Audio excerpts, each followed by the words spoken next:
Once I just said, look, there's only limited medicines left because of the plants being, destroyed and the forest being destroyed. So if you don't believe in Ayurveda, please don't use it because you're wasting the medicine. Not everyone deserves Ayurveda. And your dad says, ew, carrots, here, have this. See the face, how it's like, ew?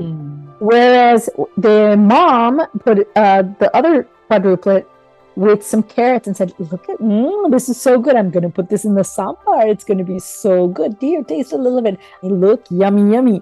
The kid is going to see the smile, the love, the care with which the mother is giving that carrot. And so the two kids, they both eat carrots, but then they're 18 years old, they reunite, and a dish is in front of both carrots. One will be like, oh, this is so wonderful. And the other will be like, ew, I don't eat carrots. Yeah, you straight away say, nay, it's juta. Exactly, it's juta. Exactly. So the look on your face, like your reaction, is the Indian, like, ingrained reaction.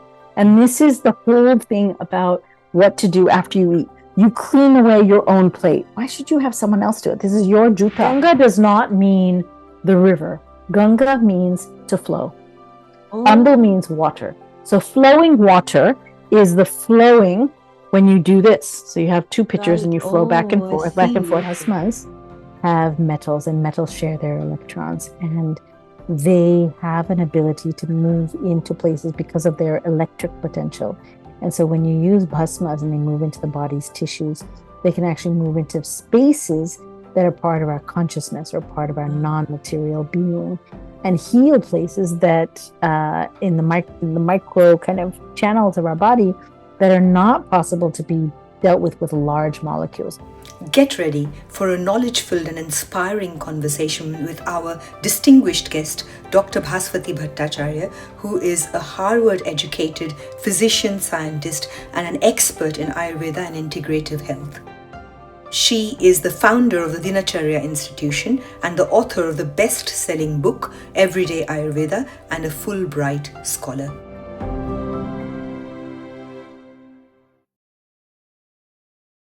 Hello everybody, welcome to Cafe Rainy Days. I'm so excited and so glad that we have someone who bridges this gap between Eastern and Western medicine beautifully. Our guest today is Dr. Bhaswati Bhattacharya. It's so good to have somebody who is so well read, so insightful, to be talking on behalf of Ayurveda. From everybody, I would like to thank you for being an advocate, and I hope this brings more and more people towards Ayurveda, and the lifestyle of Ayurveda hopefully will percolate more and more into society. And thank you for having me. I was just saying to Bhaswatiji, if she's open to a rapid fire, and just as an icebreaker, I would like to do a rapid fire, only 5-6 questions, but it should be, it should set the scene, so to say. So let's begin. So the very first question, Bhaswatiji, is, what does your name mean? My name, so Bhaswati is the bhasya, the twinkle or the sparkle of light. There are 10 qualities of Tejas. And the fire that, is the primordial energy of light, what we call light or Agni. And that aspect that is a sparkle is Bhasya. It's not Bhasha, it's Bhasya. So Bhasya is there. And then Saraswati is the one who flows, Sara, who flows with the wisdom and sound. And, we know Saraswati is the goddess of music as well as wisdom. And so that spark of wisdom, when true knowledge, when true vidya happens, is the Bhaswati. And so the male is Bhaswata and the female is Bhaswati. And there's actually someone just found me a Sanskrit text for a formulation where they talk about the Bhaswati that happens when they put gold in something and then put it on fire. And so they're like, oh, I found your name. So that's Bhaswati. Bhattacharya comes from actually most probably Kashmir, but we've been in the Bengal area for at least 15 generations that my family knows. And the Acharya, as you know, is the one that you can follow because they have wisdom. So these were generally the priests. Cha is to, like chalo, to walk. So that he who moves with wisdom is the Acharya. And Bhattacharya is from there's a whole line of bhatts that are the wisdom of, you can say, the wise books or the wisdom texts. And so generally the Bhattacharyas were the pandits and the priests, let's say 100 years ago or before. So that's Bhaswati Bhattacharya. Oh, wow. I'm so glad you explained the surname as well. I don't know. I mean, I know we probably come from Mathura and that's why we're Mathuras, but not really that much more.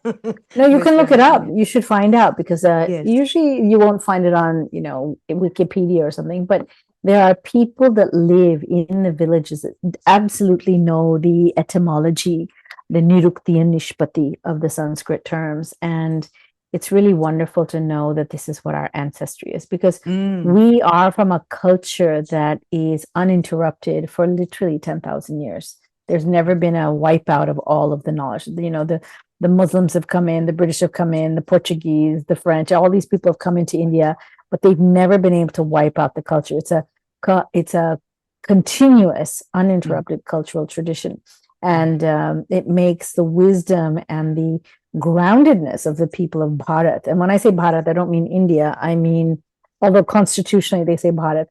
Bharat was from the land of Kandahar, which is eastern Afghanistan, all the way down Burma and around to the Indo islands, Asia, which is Indonesia. So all the way from this to this was Bharat, right? So all of those climates and land types, whether it's a high mountain or a seaside, the plains, the savannas, the tropical forests, all of that was part of Bharat. And the knowledge of how to live well, right? We have this buzzword now today called longevity. All the billionaires are asking, how can I live longer now that I've made my $1 billion? I want to live and enjoy my, the fruits of my labor, my hard work.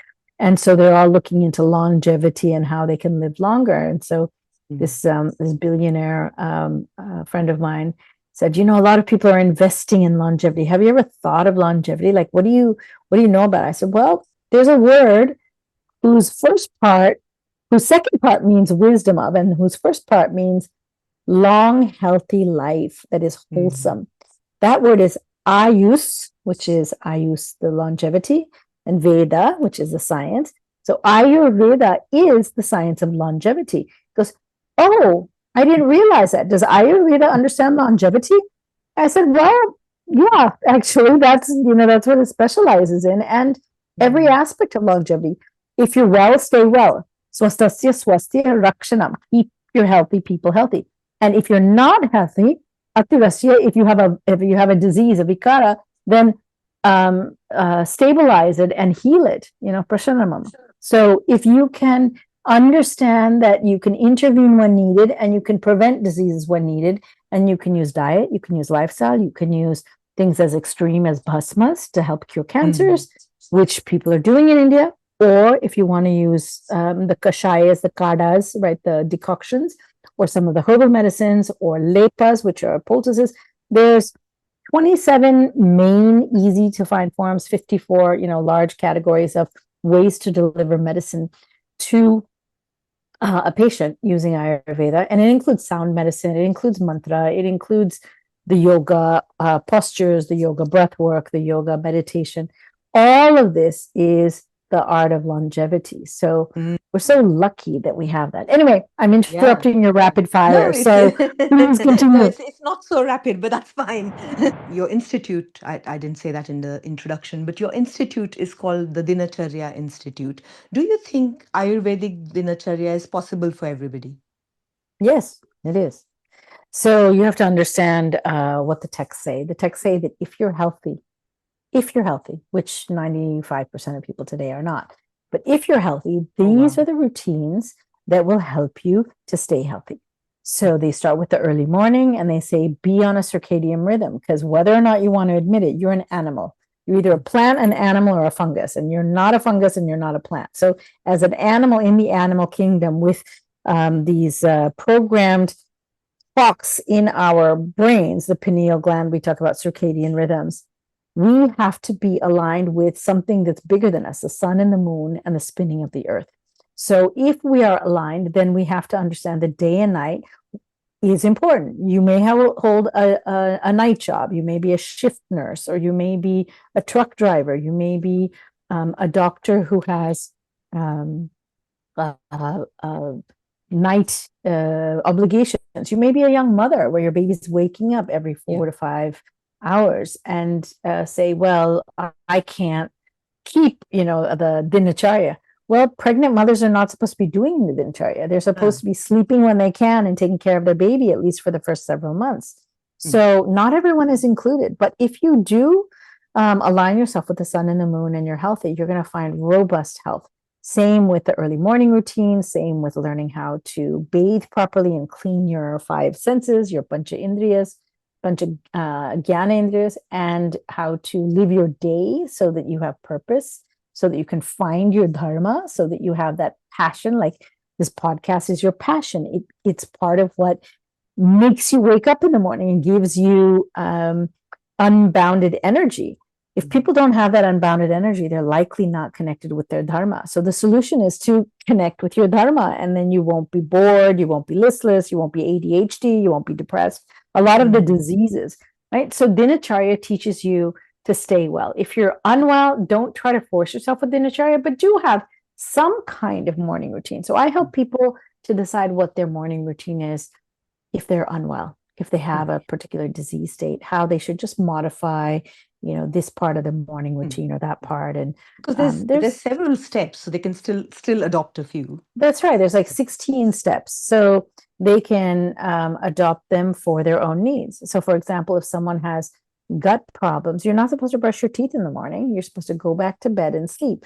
So someone wrote to me, that's entirely ridiculous. If I go back to sleep, my entire family is going to fall apart because they depend on me for breakfast and going to school, and my husband needs his handkerchief, and this needs to be done and that.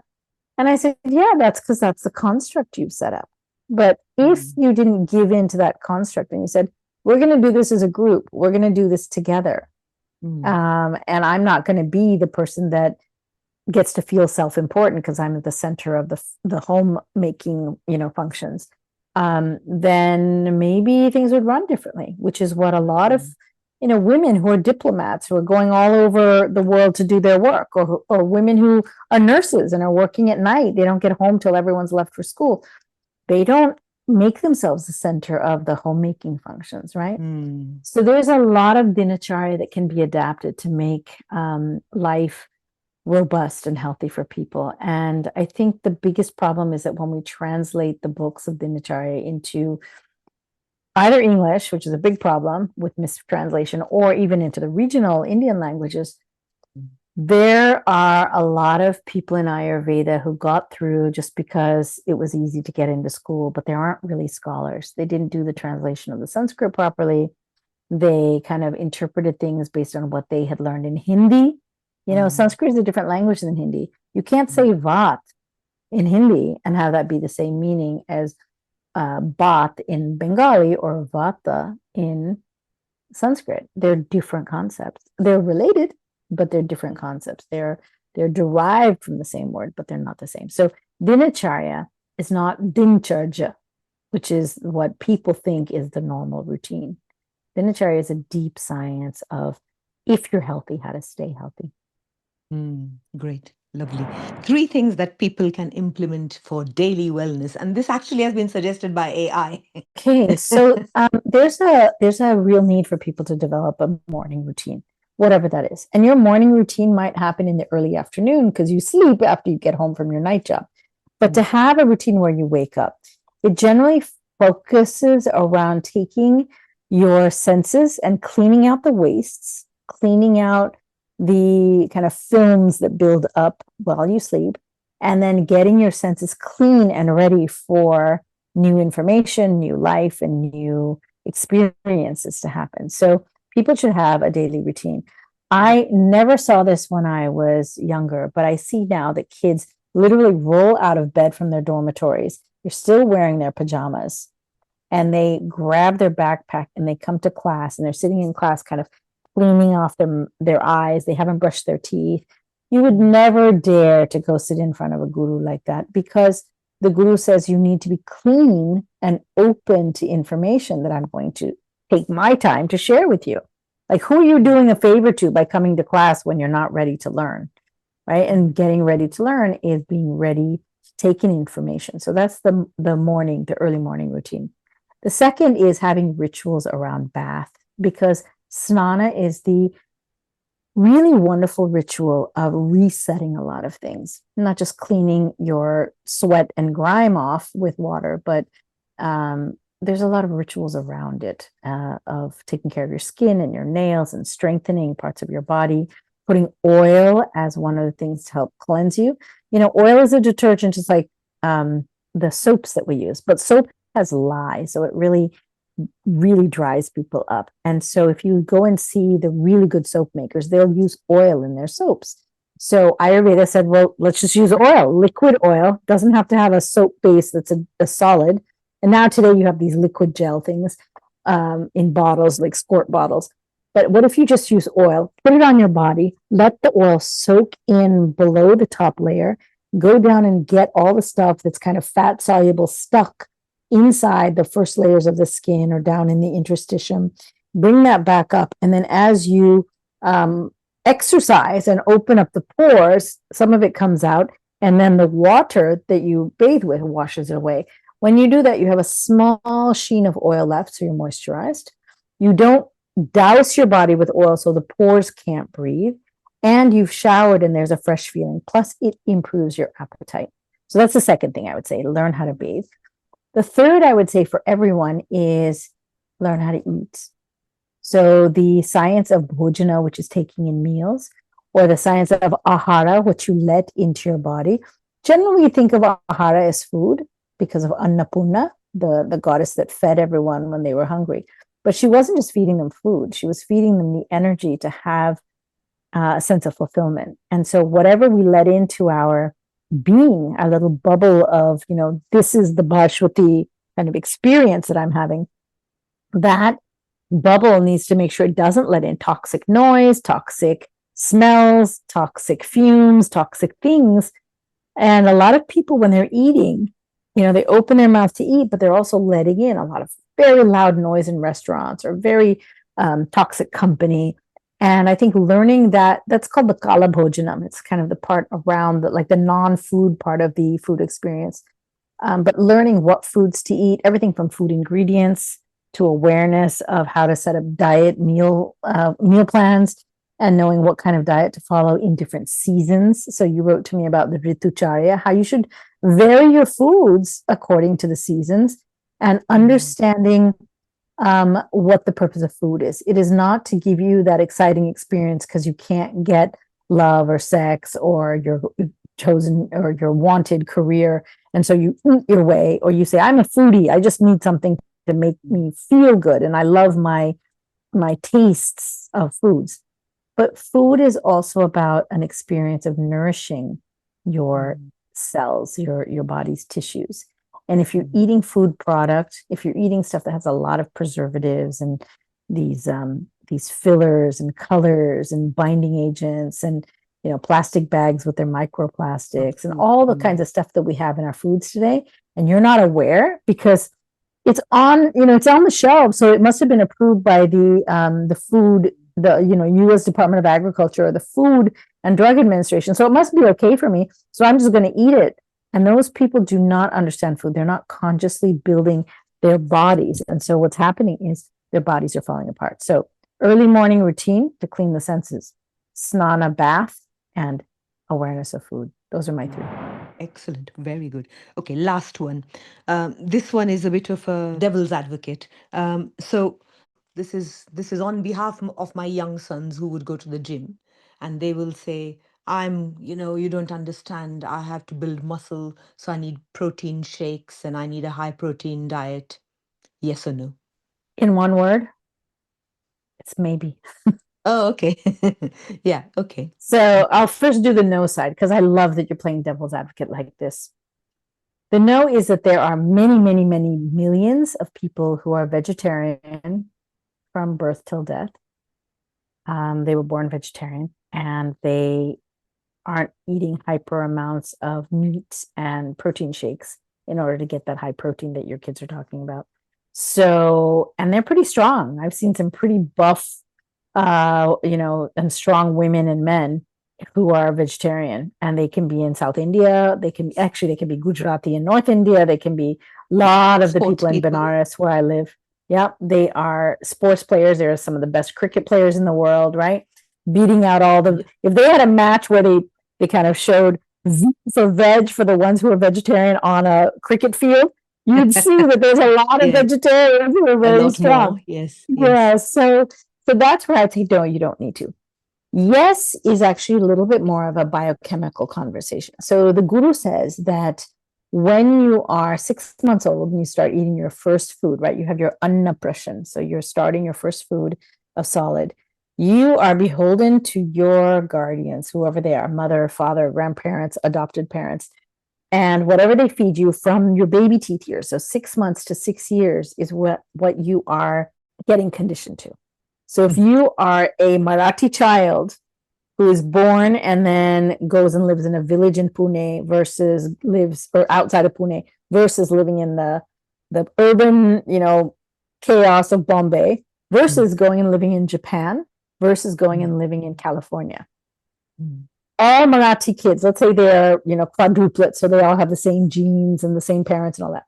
So what you will find is that from 6 months to 6 years, whatever that parent fed them is what is the factory that's built. So anyone that has factory experience knows that they will bring in machines to do whatever that purpose of the factory is. So if it's to build a car, they won't put the leather seats here and then the axle and then the engine. They'll say, no, first let's build the engine and the axle and do the innards of the car. And then we'll put the axle on and the wheels. And then we'll put the steering column in to move the axle. And then we'll put in the inside of the car so that people can sit there. And then we'll put the covering up. So that the factory has things in a particular order because that's what's needed for that particular function of the factory. When you're a child, if you're going to be eating idli and dosa, you need that machinery, biochemical machinery, that is a little bit tailored. So we all have genes for digestion, but different ones are going to be set up as your factory needs. So I know this is a little bit elaborate, but if you can follow me, those enzymes or those protein modifiers that are going to make that food that is in, let's say, urad dal and some of the, let's say, husk of very like local rice, that is under the protein category, that's going to get processed. And then they're going to take the other parts of the idli, the coconut chutney, the sambar, the moringa, whatever else, and then they're going to process that. And that's what's going to be part of that highest rate of growth that is in a child or in a human being in their entire life, which is from 6 months to 6 years old. That's when they're growing the biggest and the fastest. So that biochemical machinery for that idli dosa eating kid, let's say mom stays with them, dad takes them to the other quadruplet to America. And so the kid is eating macaroni and cheese and frosted flakes, Cocoa Puffs, all these processed cereals.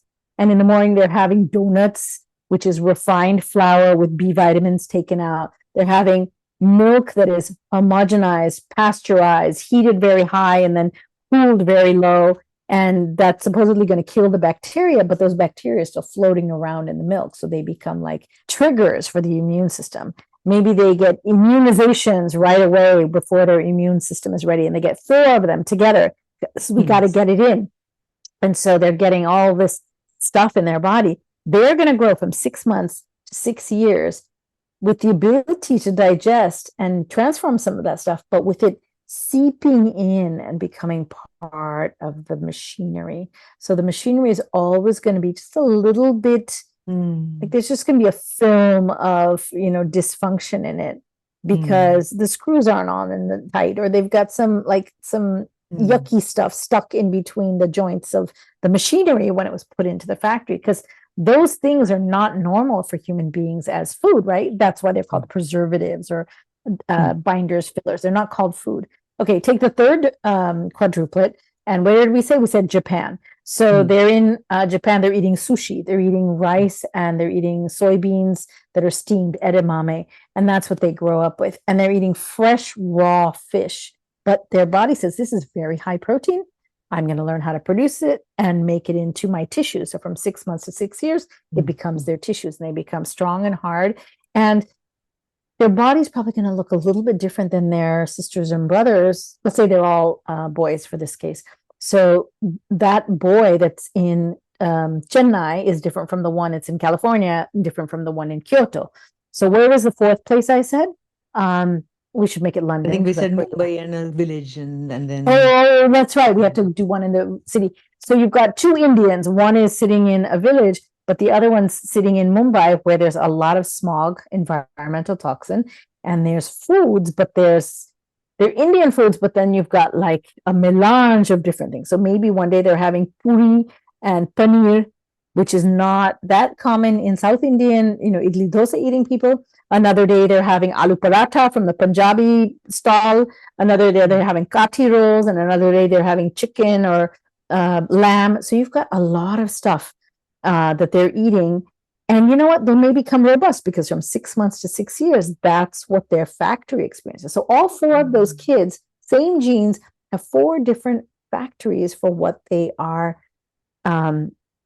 eating and then translating into building blocks for their tissues. So let's fast forward to your son who's trying to work out.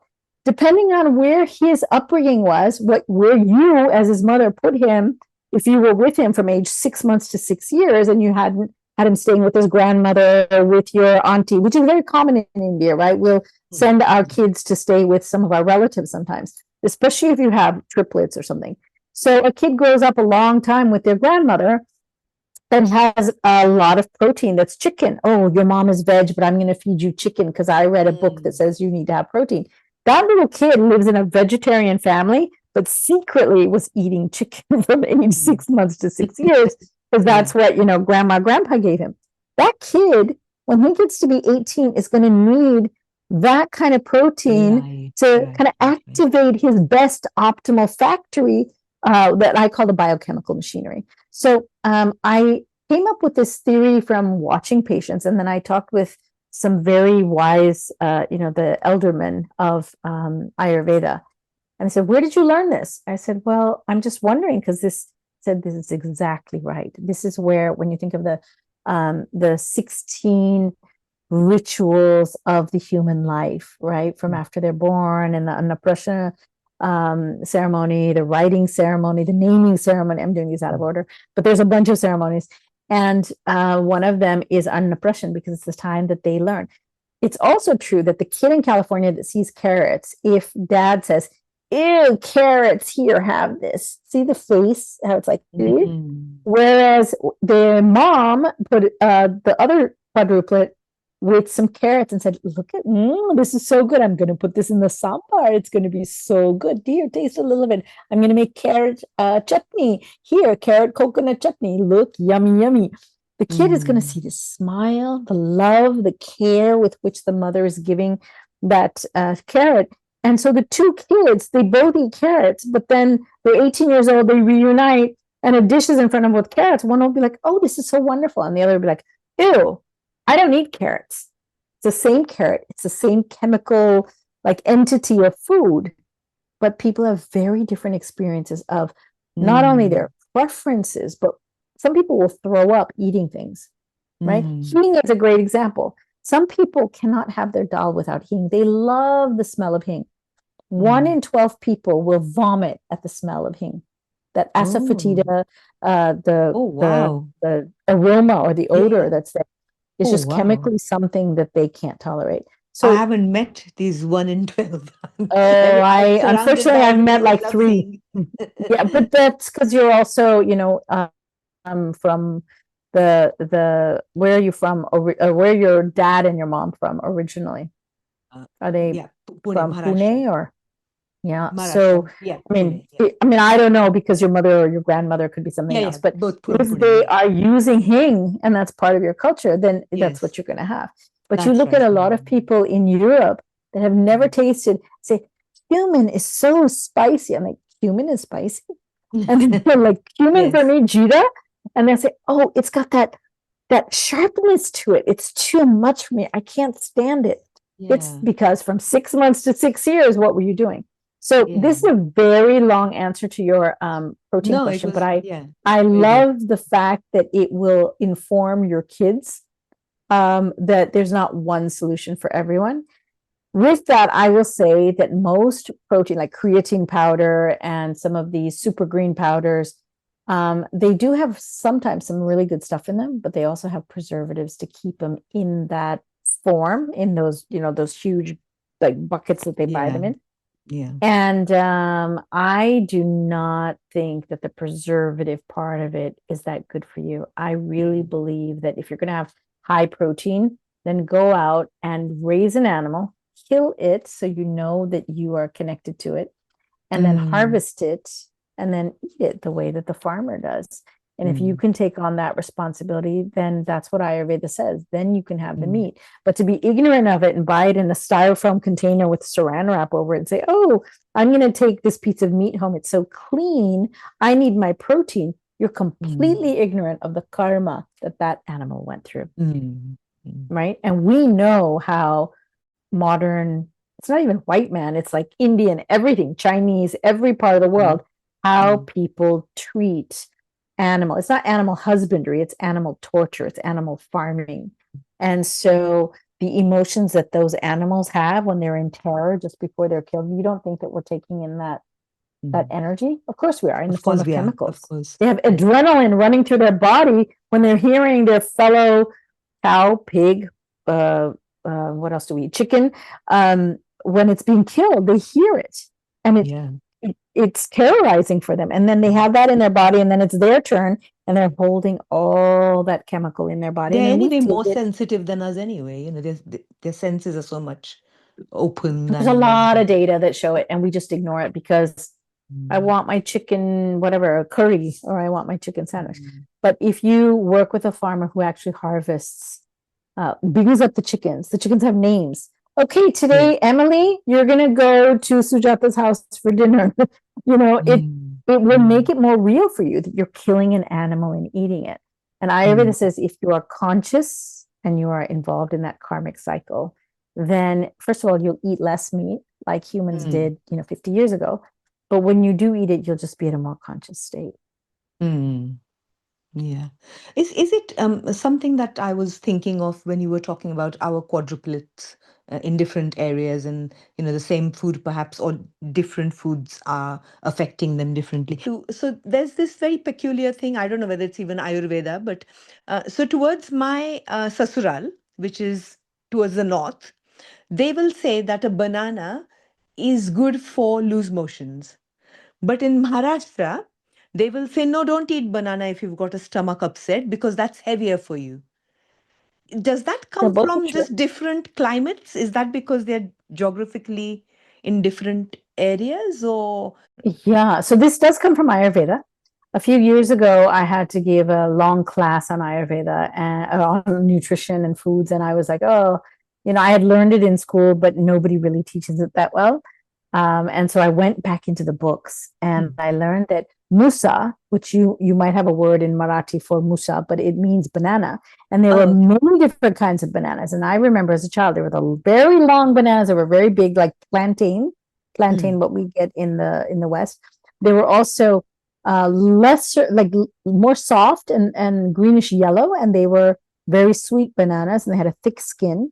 And then you went all the way down, and then you got these kind of units that had 20 or so bananas, and they were very small, and they were yeah, the also ones, yeah. bananas. So which one is a banana? Now they've basically been fused genetically. They've been hybridized and fused Mm, because the market demands, like what they do with rice and what they've done with millets. They want to have it be part of a market so someone can take control and put in the economics of the system. So now yes. Musa doesn't have as many varieties as it does. So if you look at a banana, it is sweet, it is astringent. If you ever take those little strings off the side of the peel and you taste it, it's Mm, very astringent. So mm, bananas have a sweet and an astringent. They also are very slimy, mm, and when they're older, and they're actually very astringent and hard when they're younger. mm, So the plantains was a cousin, but we're going to talk about the banana. So bananas have a lot of kapha in them. They have that slimy quality and that heavy quality. So that's what the part two of your friends were saying. It does have that quality, which is really good when you live in a dry climate like Gujarat or in northwest Maharashtra, where it's very dry. You're getting some obviously rain at parts of the year, but it's dry, and so to alleviate the dry, rough ness of the night, the morning air, if you have a kela, a banana, it's wonderful because it relieves that dryness. So in that sense, it's very good for you. But if you happen to have a lot of slime and cough, which you'll have, let's say in the kapha season of January in most of India, then that banana is just going to exacerbate what you have already in the slime and the cough. Or if you have bronchitis, itis means inflammation and kind of this constant phlegm that's coming out. So why do you want to add to that phlegm by having a banana? So for the first person that says, well, this is good for you. Yeah, it can be good for you based on the weather. This is bad for you. Yeah, it can be bad for you based on your environment. And yeah, it's heavy. It's very good for or it's not very good for diarrhea, or it is very good. Well, the astringents is very good for diarrhea. The overripe banana, which is slimy, is not very good for diarrhea. Bananas are part of the brat diet, which is an anti-diarrhea diet, but it is not telling you which kind of banana. You need to have the kind of just ripening, very hard and astringent banana. That's the one that's very good for diarrhea. Because it's see how complicated bitterness. It is, isn't it? Yeah. And it's not bitterness, it's astringents. It's not bitterness, it's astringent. Remember, there are different things. Tikta is bitter. Like we say tok. You know how you were saying that the same thing means different in Sanskrit. So tikta in Marathi is pungent, not pungent, spicy, right? Yes, that's tika, right? That's tika, right? Yeah, and tikat is not that's not what it is. Wait, tikat is not tikta. Tikta is not tikat. I know the word tika because it's also in Hindi. Confused, isn't it? It's so near. Of course. The reason we get confused is because most people are not eating the amount of the 6 tastes in their diet. They should be having, in the morning, they should have a lot of sweet, sour, and salty because that builds up the body. And that's what you need in the morning. And in the afternoon, you should have pungent, astringent, and bitter, which is katu, tikta, kashaya. Kashaya is pomegranate. It's the supari, that nut that is very like kashaya is astringent or not? Astringent. Okay, yeah. Okay. Kashaya. And that's different from kashaya, meaning the liquid, which is the decoction. That's a different thing. That is a chemical process where you put in this much water and it boils down to this much water. So the loss of water is called astringence, which is where that word kashaya or kada is kashaya. But the taste kashaya is astringent. So when you eat arugula lettuce, or when you have black tea and you have this puckering because there's a dryness in your mouth, that dryness actually turns off your digestive enzymes and tells you it's time to stop eating. So if you're trying to lose weight, you eat a certain amount of food and then you plan for an astringent, like some arugula salad. You will find that after you eat that, you say, oh, I'm not so hungry anymore. Great. Then you're you're not going to want to eat so much. Is that why you would eat supari after food? Yes, that's exactly why. Great. Yeah. So the wisdom of Ayurveda is so profound, and I'm so inspired. When I did the research for this course, I was like, oh, this makes so much sense. And I was, of course, floating back to my own stories from my childhood, or things I had seen at my auntie's houses, or even some of my friends now who are in Ayurveda. And it really helped me realize how much wisdom and knowledge there is. But because the British had outlawed Sanskrit and Ayurveda in the 1820s, it was illegal. People would get their tongues cut out. People would get killed for trying to propagate this wisdom. And so they said, okay, we'll just call it cultural. We will get rid of all the science and the knowledge that is the basis of it. Because if my 8-year-old son starts telling people that, not knowing, they're going to come and kill him and kill me because I taught it to him. Better I don't teach that to him. I'll just teach him it's a cultural thing. And so every single ritual we have in the mandir, every single ritual we have in food, not like recent food like pizza, but traditional cuisine, has some kind of Ayurveda in it. And there's a guy named Ranveer Brar, who's Yes, a a kind of like a chef. celebrity cook, yeah, chef. Yes. Not only he's handsome and has this kind of great personality online, but he has gone and delved into many foods and the rituals behind foods and how our subcontinent has such a wealth of information that is great as a chef to utilize in making Mm, foods to make things tasty and amazing. mm, But there's actually wisdom behind it for health, and mm. that's Ayurveda. Mm.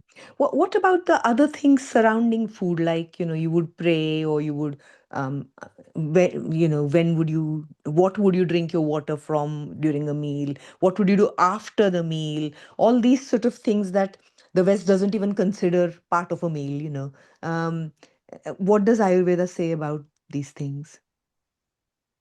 I've asked So too many questions in one, sorry.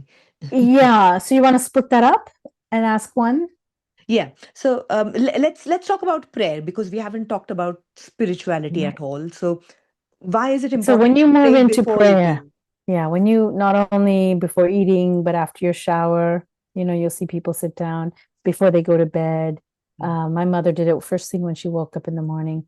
What you're doing in prayers, you can think of Hinduism as a religion, but if you move into the highly educated people, it's not a religion, it's a way of life, like organic living. I choose to eat organic foods and wear organic cotton and organic sheets because I don't want those caustic chemicals all over it. That's a choice. Will you tell me that's a religion because I like organic foods? No, you'll mhm, say, okay, she likes, in France, it's called bio. It's the bio-organic food. So organic living is a choice that we have, that we want our lifestyle this way. There are people that are making their huts of mud and of handmade bricks because they don't want that machine energy in there, right? So that is a choice, that is a philosophy of life. So that's what Hinduism is. And when you pray, you're not praying to some god that's sitting, somewhere. You're praying to the divine force of energy within you. And when that's chanchal, chaotic, you don't have clarity. You can't think about, what you need to do in your day. So before you eat, where you'll decide how much food to take in and what to take in, let's calm our minds, get rid of mm, everything that happened outside, calm ourselves, and come and sit here with the food, with the others who are going to give us those things that I said earlier, right? The ahara, the things that are going to nourish us. I am now going to spend time with my amazing son, my amazing daughter, sister, aunt, husband, wife, and I'm going to sit with them. And there's going to be love around the table. We're so lucky to share this food. Some people are going hungry every single day. Here we are. Let's calm ourselves and take in that food. So you're lowering your vata. Vata is that micro movement and chaos that's doing this all the time. You yeah. can't see me that easily when I'm doing this, but if it's like Mhm, this and we're still, you can see me. And mm, so the prayer is just a way of reducing the vata. So that's the prayer part of it. What was your mm. next question?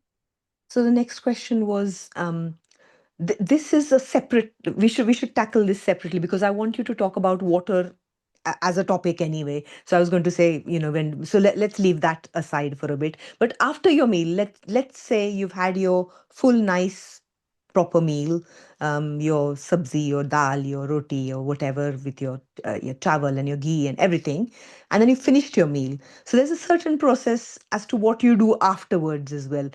What does Ayurveda say about that? How you wash your hands, or So, what do you okay, do? so you're talking about Ucchishtha or Juta. So that's one part. But before that, you have whether or not you're going to end your meal with water. If you want to gain weight, you should have water because it will it will dilute the Oh, enzymes in your stomach where your food has just arrived. And then you'll just digest a little bit slower so you can, do it slower and gain more weight. If you want to eat less amount, then you have water at the beginning of your meal, and then your stomach's a little bit full already, so you feel full sooner. You eat a little less quantity, and then ah, that's going to help you. oh, I If you're see. someone of medium weight and you're not caring about losing weight or gaining weight, it's a really great practice to take small sips to help moisturize your food and make it like less difficult to digest a dry piece of bread or Hmm. some dry vegetable. So that's the water part of it. Water also has the purpose of cleaning us, right? Snana. So we have these rules that only Indians can understand if they've grown up in India. That's very hard to explain to anyone that's been grown up in the West. We try, but we can't do it. They're the rules of Ucchishtha or Juta, or every Indian region has its own name. In Bengali, we call it Ito. So understanding that you should not contaminate others. There's a reason why Indians never got the plague when the plague wiped out 40% of Europe in the Dark Ages. When were the Dark Ages? From the fall of Rome at 450 to the Renaissance at 1450. That's 1,000 years that they kept dying because they didn't understand hygiene and the pestilence and the Black Plague and the bubonic plague. Yeah, and all. much later, till Florence Nightingale came and sort of said. Well, that was much later. Even then, people weren't listening. Because they were Europeans. They didn't understand it. And on this side, Japanese encephalitis just wiped out a huge part of, East Asia. But here we were in the middle. And one of the ways that we prevented these kind of hygiene issues and the infectious issues is someone would arrive on a ship and we'd say, namaste. We wouldn't say, let me shake your hand. We'd say, namaste. We say, shake my hand, right? The Queen's British say, you're so uncivilized. Why don't you shake my hand? I said, well, actually, because we are civilized, we say namaste. And I wouldn't shake people's hand, and people would get really pissed. And my mother would say, you're a woman. You do not want to be touching foreign, cooties. And you don't know where people put their fingers. They do all kinds of disgusting things that I've seen. And they'll touch surfaces. And I'm not even a germ freak because I'm a doctor, right? I touch patients, I examine patients who come from all walks of life. But the rules of medicine also tell you to wash your hands, even between surgeries and between, this is one of the reasons why there was such a high killing rate, like mortality and morbidity, sickness in the Western medicine, because they just didn't understand hygiene. They wouldn't change their outer clothes. They wouldn't wash their hands. They wouldn't tie back their hair. They wouldn't clean the operation tools. Shushruta, who's from Ayurveda, way back when, thousands of years ago, he understood these things. He understood the importance of hygiene. And so the rules of Ucchishtha really say around eating, around bathing, around sex, around sleeping. When you sleep, you have more orifices up here than you do down there. Down there, you have 2 or 3, right? If you're a woman. And if you're a human, you have 2 ears, 2 eye openings here, 2 nostrils, and a mouth. So you have a lot of openings. You're on your pillow at night. You don't think any of that stuff comes out of your head onto the pillow, and your hair is like a net for everything you see, outside. So if you wear your hair, even if you wear a braid, or even like now, my hair's wet and it's open. If I am outside and I catch all that stuff and I put it on my pillow is getting dirty, right? So that understanding that you don't share pillows with people, the understanding that you should change your pillowcase. Today, I see people, they don't change their pillowcase. They think it's like a permanent. On Shlokaji's interview, I heard that, and you were saying change it every single day. I was like, oh, wow. Right. Yeah. So what does that take? Don't you change your underwear every day? Yeah, of course. Then why don't you change your pillowcase every day? Yeah. Right? So if you think about it, people are just not aware. So, so I have an American friend who says, I don't want shoes in the house. It's very important. She's very into yoga and being Indian. And she's a white, New Yorker. She said, I don't want shoes in the house. Great. But I wore my shoes just inside one day and she got really mad at me. And then I said, so when you bring your dog in, do you take his paws off? Because he's tracked everything from everything that's on the sidewalk in the streets into the house, and he just comes right onto the bed. He comes, onto the sofa. And she got very quiet. And I said, it's just awareness. Ucchishtha has a deep sense of awareness. And the people that understood Ucchishtha, Juta, is they were teaching us these indelible rules. I think you've learned them. If you learn them, it's so obvious to you that if you drink out of a glass, right? And you've got water, you drink out of the glass. So you put your mouth to it and you drink. In India, we drink like this from above. But if you drink and you put your mouth to it, when you see someone else grab the glass and just use it without washing Yeah. it, how do you feel? Yeah, you Kind of straight away go, say, "Nay, nay, nay, it's juta." exactly, it's juta. Exactly. So the look on your face, like your reaction, is the Indian, like, ingrained reaction. And this is the whole thing about what to do after you eat. You clean away your own plate. Why should you have someone else do it? This is your juta. Like, why that's should in our scriptures that you clean your own plate? you clean your own plate? You clean your own bathroom. You shower. You wash your clothes in the shower. You shouldn't have someone else washing your underwear. You wear your underwear into the shower. You take it off as you're showering. As you're cleaning yourself, and as the oil is like going away with the water, whatever. And you see people who bathe outside at the pumps or in the rural areas. They put a gamcha over them, and then from underneath they take off their underclothing, and then they will wash that, and then they put that out to dry because it's their own thing. Another ritual after eating is to do Shatapadi, which is 100 steps, which is all about getting some circulation. Yeah, so we say in Sanskrit, we say Shatapadi because pad means the foot. Yeah. And there's a ritual of then taking rest. So you don't lie down flat, but you should, after that 100 steps, you should just sit for a bit. Why? Because the circulation then, and you should sit with your feet folded. So if you can do Vajrasana, which the Marathi warriors would do, they would fold their legs underneath in the what would we call it? The thunderbolt pose or the king's pose. Yeah. Or you sit with your legs folded on the ground and you just lean back a little bit, not flat, not like fully horizontal, but like just leaning. And you let your blood pool around your gut. Why? Because that's where the digestion is happening.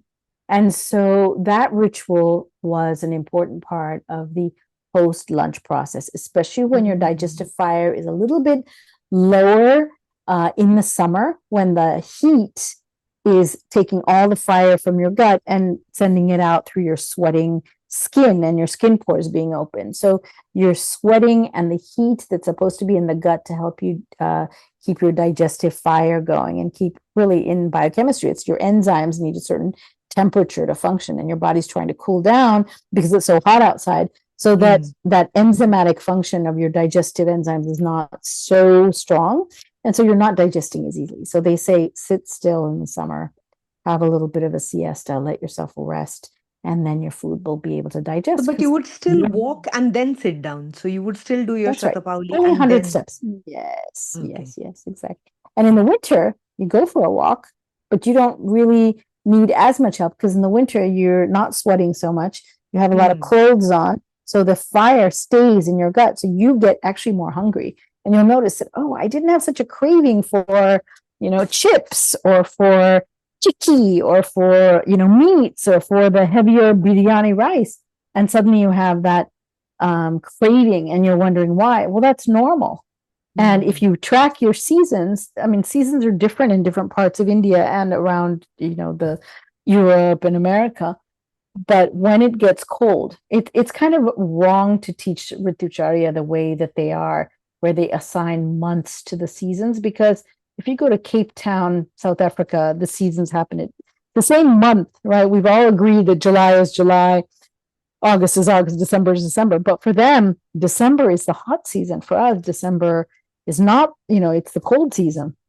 So it's really not good to use the names of months in the calendar year. It's better to use the Ayurvedic names like Grishma, Sharad, Varshakal, Sharad, Hemanta, Shishira, and then, coming back around to Vasanta, and then back to Grishma and Sharad, Grishma and Varsha. How can you, I find it very complicated, the Ritucharya. How can you simplify it? What are those few things that you can remember? Did you have like a formal Ayurveda teacher? Did you try to learn Ayurveda? No. Okay. So they teach it in such a complicated way. I got out of there. I was mad. I was like, I can't understand anything they're saying, and I don't want to memorize everything. Also because the Grishma Sharad, all this is not very familiar. It doesn't come easily to me. And that's why you just have to learn what the words mean, just like any other new vocabulary you learn, right? Yeah. 5 years ago, people didn't know, well, 5.5 years ago, people didn't know what coronavirus is. And Yes. you didn't say crown microbe and say crown microbe. It didn't make sense. You had to have the experience of coronavirus, and now everyone knows what a coronavirus is, right? So that experience of Grishma, you have to understand that gr is to hold on to or to suck, like to really pull away.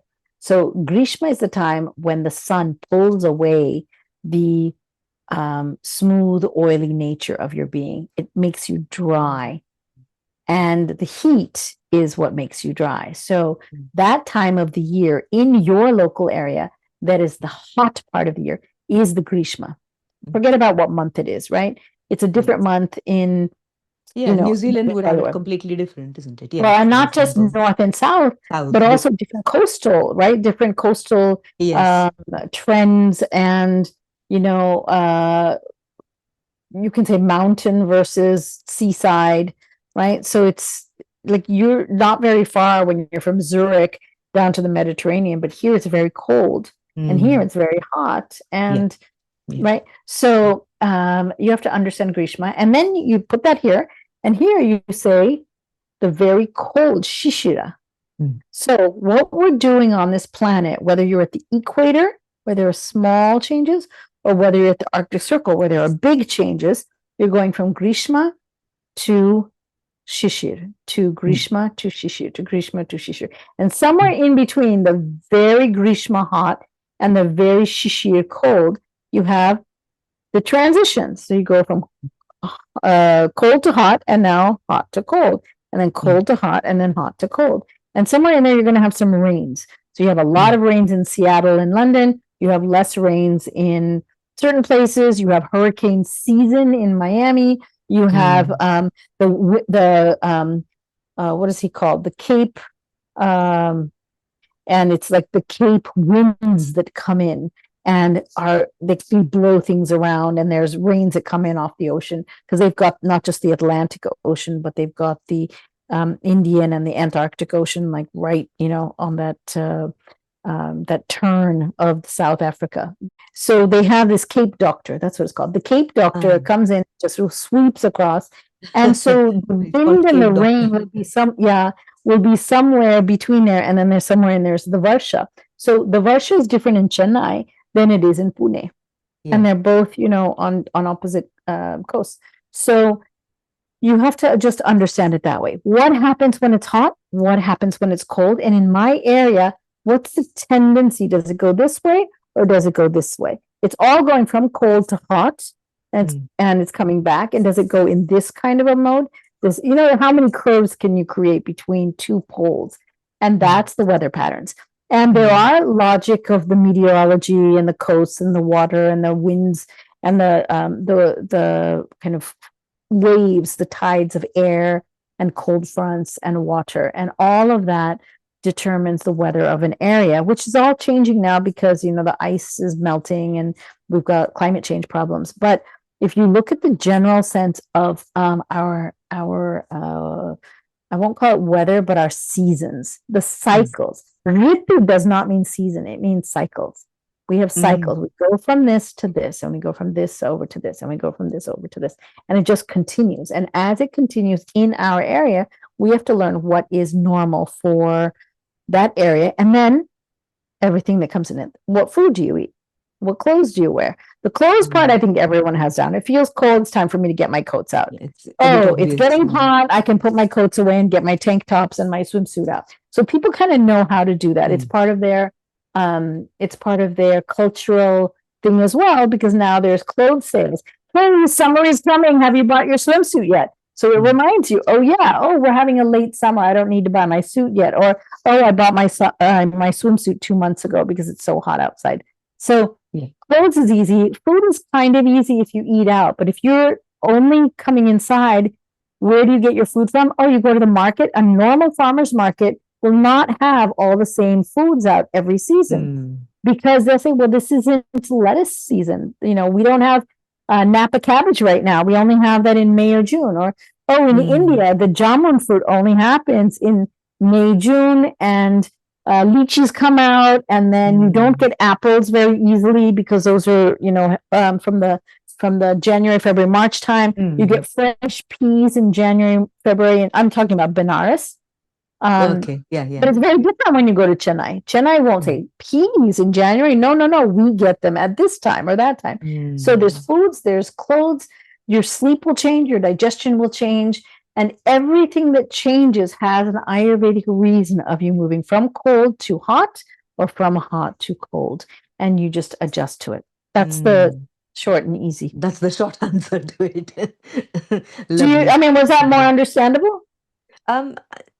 Basically, I need to study is what I got from it. Wait, but when I got from hot to cold, that didn't make sense to you? No, it did. And then another thing that from hot to cold makes sense, but also that just eat seasonal from a food point of view.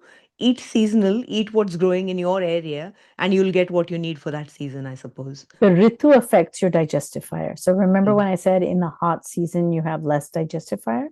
So that's what you need to know. If you understand your digestive fire is low, if you understand your digestive fire and you understand why your digestive fire is hot versus cold, which we just talked about, then it's going to make sense to you that these are the foods I'm going to eat because they are hard to digest right now. I'm not going to eat them now. I'll eat them in December when my digestive fire is high. Right now, I'm going to eat these foods. Again, to summarize, I think that if you understand digestive fire and you can follow the digestive fire trends as you move from hot to cold and cold to hot, it just becomes really obvious what you need to do. It just becomes really obvious that when it's hot outside, most people do it and they're not conscious of it. Ayurveda asks you to become conscious. I was just about to say awareness is the thing that needs to improve. There were two topics that I was really, really interested in, and I would really like you to talk about.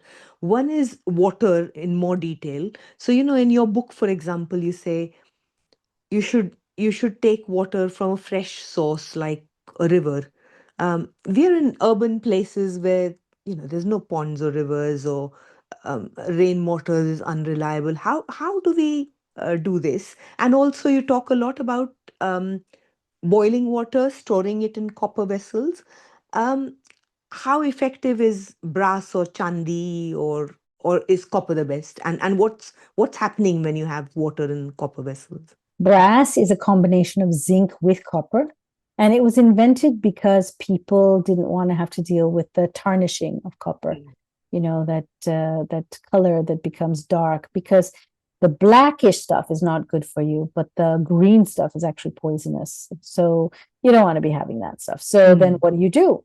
How are you going to have something that's nutritious when when you think that it's supposed to be, and then it's brass. So when it's copper. So they invented brass, they invented bronze. Bronze is tin with copper, zinc with copper is brass, but they do not give the level of antimicrobial strength that copper does. So you just have to keep your copper clean. Antimicrobial, right? Okay. Yeah.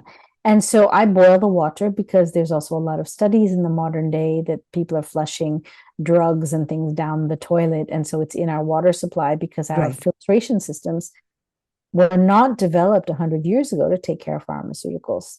So I would try to get the freshest water. The worst water you can buy is from the bottles, because those bottles are not regulated for what they contain. And many people have done studies that show that, number one, there's a lot of microbes in that bottled water because they're exempt from the standards that everyday, municipal water has to have. There's also stuff with the microplastics in those bottles. Yeah. And there's a big problem of people exploiting and saying that it's bottled water when what they're actually doing is just reverse osmosis. And reverse osmosis has been found to be one of the worst things for the biological system. So some guy, I think he actually got into trouble for this. He said, okay, I'm going to have faucet water, I'm going to have rainwater, and I'm going to have reverse osmosis, clean, purified water. And they had 3 identical plants, and they just fed them the 3 different waters. And they found that the one that got the reverse osmosis water died like very quickly. because reverse osmosis water is not really good for the system. So I found this when I was at BHU. Someone decided to put reverse osmosis, huge water tower, and they made it into a whole thing. They spent crores of rupees to put this together. And the students started complaining like 2 years into having it installed that they were losing their hair, and there was algae growing around the tubes of those dispensers that came from the central water tower down into every building. And nobody knew what to do, but my friend was the chief engineer and actually was a specialist of water and water management, and because it's Benaras, it was the Ganga as well. And so he went into and studying reverse osmosis and said, they deplete the crystalline structure of water that has minerals in it. So it's actually the worst water that you can have. And that's why the algae are growing. And that's why people are losing their hair and they're not as healthy. They feel listless. Plus, bottled water actually has an acidic pH. So it actually makes you thirstier. So when you have now alkaline water, which has a pH that is a little bit more than 7, then it's actually a little bit better for you because it's alkaline. But there's a lot that we can say about water. Flowing water is better. So here, where I just poured it flowing, so I freshen this every day, but maybe a day and a half, but I freshen it. And I find that just having it flowing, my mother, I don't know, maybe you saw this, my mother would move it from one jug to another, to another, to another, to another, back and forth, and then she would pour it. Do you remember that? No, so I have somebody, I know an aunt who would make limbu sarbat, but she would keep moving it and it would just get tastier. Well, that was nimbu sharbat with the ingredients. That's mixing the ingredients. But here, this is just plain water. So when you're mixing it, you're creating Ganga Ambu. Ganga does not mean the river. Ganga means to flow. Ambu means water. So flowing water is the flowing when you do this. So you have two pitchers and you flow back and forth, back and forth. And I always wondered why they did it. And it's because they were reactivating. Good enough. It's not artificial. It's a real flow. Manual flow, sorry. I should say. Yeah, so it's flowing. So there's an electricity in water, as you know, because if you put an appliance and electricity, a cord of electricity, it will electrocute. Yes. So the electric force that is in water is activated when it flows. And that's if it has minerals in it. If you take reverse osmosis water, it does not have those minerals in it. It's like distilled water where you get all of the minerals out. So if you double distill water twice and you have very, very, very, like less than 0.1% of minerals, even less than that, it is used in, for example, those air conditioning or the inverters, the generators, because it's pure water without the minerals. Yeah, they don't want the electricity in there, but that's exactly that electricity that we need. Yeah, we need those reactions. That's what gives us our health. That's what they refer to when they say pran in the water. Yes, that's part of it. That's true. The life of the water. The life force, exactly. Okay, and so all of these rituals are part of something that was a very deep knowingness of the science behind how things work in the world, how the air interacts with the water and how the water interacts with the earth and how the earth interacts with fire and how the akash, the space, interacts. And so those were the elements, and they made sure that we all had an experience of the elements that was pure, in the sense that, not pure as in a chemical purity standpoint, but pure in the sense of having a flow with the natural earth. That's what pure was. It was aligned. It was integrated in the natural earth. Where is that today? So why did you decide that you'd like to study and go deeper into Ayurveda, Bhaswatiji? I was kidnapped. You were kidnapped. I had just finished medical school and I was asked to do a film on Ayurveda because the doctorate canceled. And that film is called Healer's Journey into Ayurveda. Yeah, It's on Amazon. Well, you can look for a clip on YouTube. You'll find it. The film was sold from Nat Geo, National Geographic, to the Discovery Channel, which showed it for 10 years uninterrupted. And people started approaching me. Oh, I saw you on this film. Tell me more about Ayurveda. I didn't know. I just did the film. I was the actor. And I had to learn. And one of the people that saw the film was a man who was deeply invested in Ayurveda. And he decided, out of some instinct, to contact his friend who knew me, to call me. And we did a 3-way call. And then I started talking with him. And I felt like I had heard his voice long ago. It was like coming in from the past. It was a super natural experience. And it turns out that he was not only very interested in Ayurveda and had formerly studied Ayurveda, gone to Ayurveda medical school, but he was running a pharmacy that his father had of Ayurvedic medicines. And he was interested in high quality medicines. And he asked me to come, and he was going to help me learn. And so I decided, okay. And when I got there, he had my astrologic chart done. And it said that I was going to meet someone that was going to become my guru. And I just laughed. I said, listen, I'm a modern medical doctor. I don't believe in all of this stuff. I only did this because you insisted that I have to tell you my, birth date and all this stuff. And I was kind of worried about when my father was going to die because he was ill. So I was actually asking more to find out, about him and where that would be in my chart, my astrology chart. Because my father was born in a time that we didn't know when his actual birth time and birth date was. Yeah, because it was before partition. So I got this information, and then he said, "Oh, so what did the astrologer tell you?" I said, "Oh, she said I'm going to meet someone that has this Rashi, this Nakshatra, and this Lagna, and I'm just going to like merge with that person." I started laughing. What am I supposed to do? Go up to people and say, "Hi, what's your luck? What's your Rashi? What's your Nakshatra?" So I said, "So what am I going to do? Ask what the Lagna, the Nakshatra, the Rashi is." And he said, and he was also laughing with me. He goes, "So what did the astrologer tell you? Which Rashi?" And I said, "Oh," and they said I had to find someone with this Rashi. He goes, "Oh, and which Nakshatra?" And I said, "This one." "Oh, and which Rashi, Nakshatra, and Lagna?" And I said, "This one." And he said, "Oh," and he got on the phone and said, Sheri, Sheri, like, yes. I didn't understand what he was saying. And then he told me, "Okay, so apparently there's a full moon coming up in a few days. Bring bel patra, supari patra, and a banana and a rupee coin and all this stuff." And I know what that is. That's like you give an offering. And so I showed him, I'm like, what's the, he said, "Oh, it's the muhurta for the ceremony, and it's going to help guide you." I said, "Well, what exactly are we doing?" And I didn't understand. And he became my Diksha Guru. He did a whole ceremony with mantra mudra, and I became his student. So that's why I said I was kidnapped.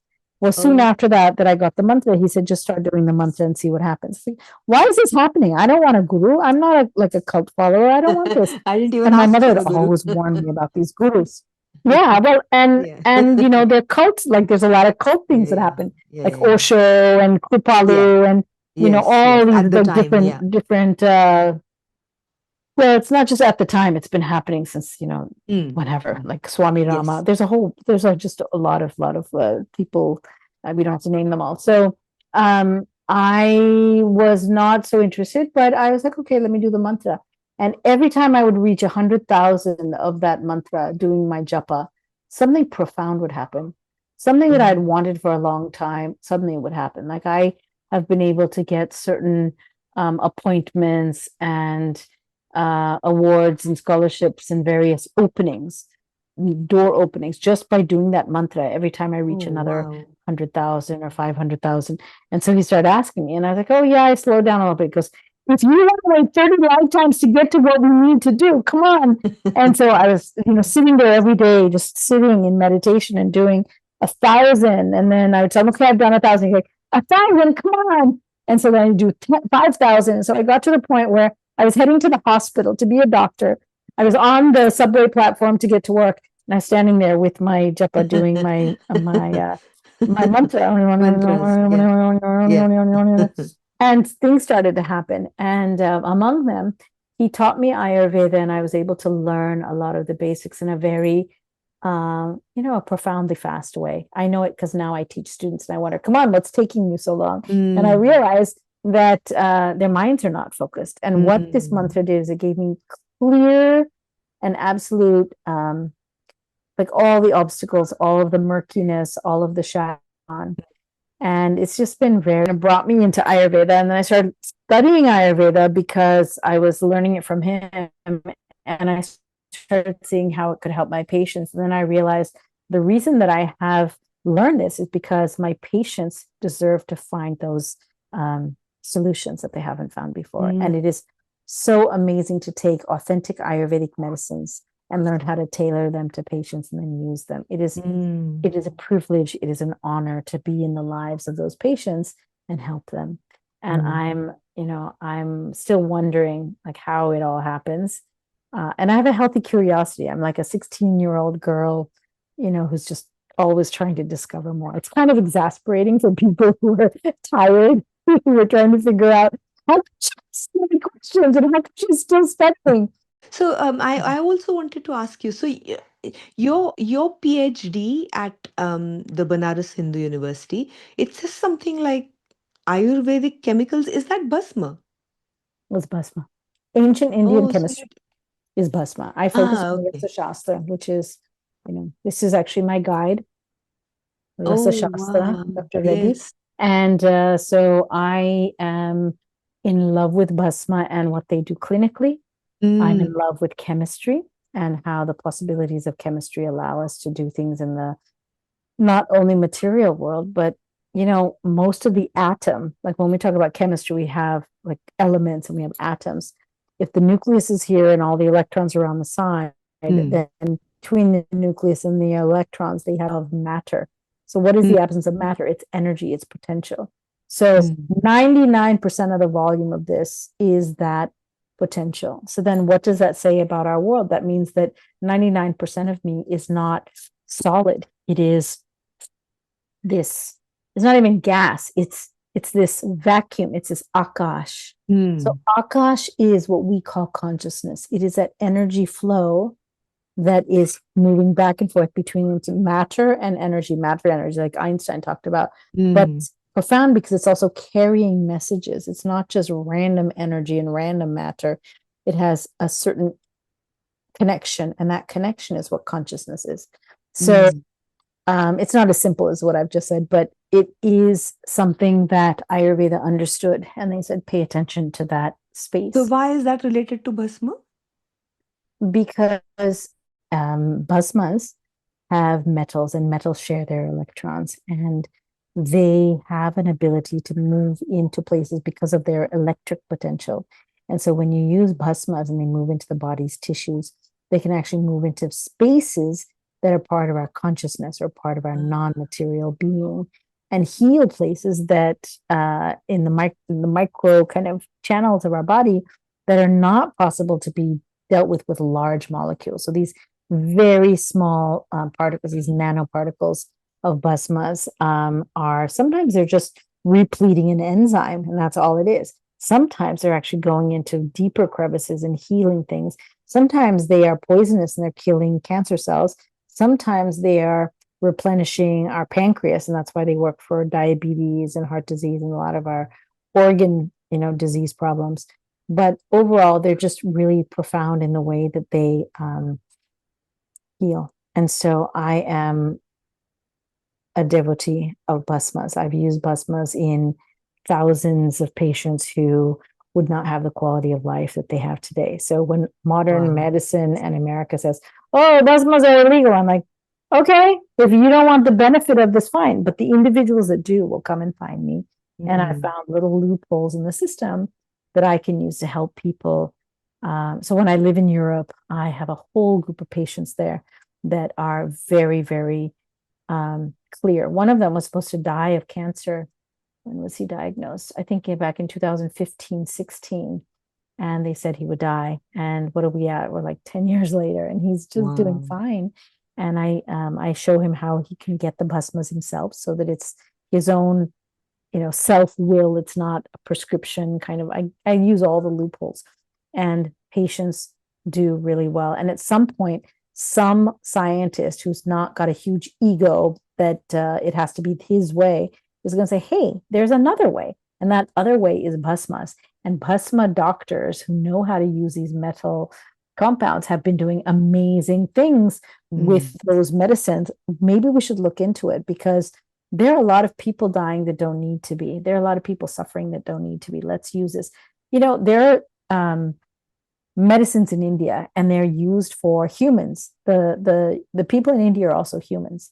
They may not be American humans or British humans or German humans or Mexican humans, but they are humans. And when you try a particular medicine on them and it works for a disease that's very similar to the diseases that people in the West get, whether it's chronic heart disease, atherosclerosis, chronic kidney disease, liver hepatitis, or liver, all kinds of liver diseases, a whole bunch of different cancers, a whole bunch of different lung diseases. And you can use bhasmas, you can use Ayurvedic medicines to make them work. I think in some ways it's irresponsible for doctors who claim that what they're doing is evidence-based, but it's not evidence-based. I mean, we've done the analyses. There's a Greek-American epidemiologist and an Ioannidis who has looked at several thousand of the main procedures that are done in modern medicine and shown that something like 12-14% of them are actually evidence-based. The rest of them are what? Oh. What are they? They're not evidence-based. So don't talk to me about science and about evidence. You want to see evidence? Look at thousands of years of people, millions of people using Ayurvedic medicines, and it works. And that's what actually got me interested in it, because if I'm a doctor, my job is not to be a dalal, a prostitute of the pharmaceutical industry. It is to give patients medicines that will help them heal their illness, their unwellness. And so that's what I chase after. I chase after the medicines that work. So I use a healthy blend of homeopathy, aromatherapy, Ayurveda, energy medicine, food as medicine, which is kind of nutrition. I use sound medicine. I use things that work. And a lot of them come under the umbrella of Ayurveda, but some of them are a little bit modified for different cultures. So when I'm in Nigeria, I'll use more Yoruba medicine. They have a tree called the dongoyaro, which is basically the same as the neem tree. And they use it for the same thing. They use the leaves, they use the seeds, they use the bark. Yeah. And so I said, oh, this is neem. They said, no, madam, this is dongoyaro. I said, okay, but we use it as neem. Let's see if it's similar. And when they told me how they use it in their ethnobotany, it's so similar to what we do in Ayurveda and in India. So, and Siddha and, the other Indian medical systems. And so there is a place where we need to look at what works and at a medical system that's been validated by a group of people that have the metrics set out to only validate their pharmaceutical medicines.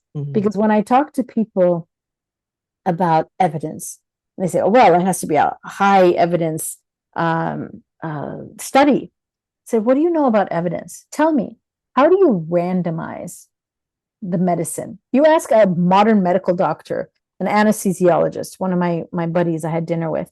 I said, can you give two people randomly the same anesthesiology for this operation that you're going to do? He says, no, it has to be individualized to the patient. I said, so why are you talking to me about randomization? You're not going to randomly give you something, if you've been meditating and doing deep pranayama work and someone else hasn't. You're going to need different amounts of the same, effect of anesthesia. You're going to need a different amount of that chemical. So that's a randomization. Controlled, so placebo controlled. What's placebo? Everything that comes into my being is going to have an effect. So how do you find a placebo? And double-blinded, Ayurveda is all about opening the mind. What are you talking about double-blinded? Who should be blind? Should I make you blind so you don't know what you're taking? Should you make me blind so I don't know what I'm prescribing you? Who's going to be blind? And if that's the metric by which you have A-level evidence, then how is that evidence? Shouldn't we be conscious and aware and awake? Ayurveda says yes. So Ayurveda cannot validate the double-blind, placebo-controlled, randomized clinical trial. That's called an RCT, right? And so I just say, look, it's not that the evidence isn't there. It's that you don't allow the language. If everything has to be in English and you have an amazing study that's in Hindi or Marathi or Sanskrit, it's never going to be in English. And so you're going to say it's not valid. And that's what was happening, and by the way, about 50 years ago, before the computer age, where we could get more studies on in more languages. There's amazing work done in Italy. Italians are some of the best scientists, and their stuff was in Italian. And so it wasn't getting put into the literature. No one was finding out that that's what they were doing. And so, and this was, pharmaceutical studies, but they weren't able to be included, right? So it doesn't matter if you have great information, if it's not in a language that people can understand. And so I'm one of the people that says, look, we need to develop that language. So there's an amazing scientist, wonderful man, Dr. Bala Subramaniam at Harvard Medical School, looking at consciousness and mind studies. And he's trying to find ways to measure things that they're called metrics, right? Because they measure.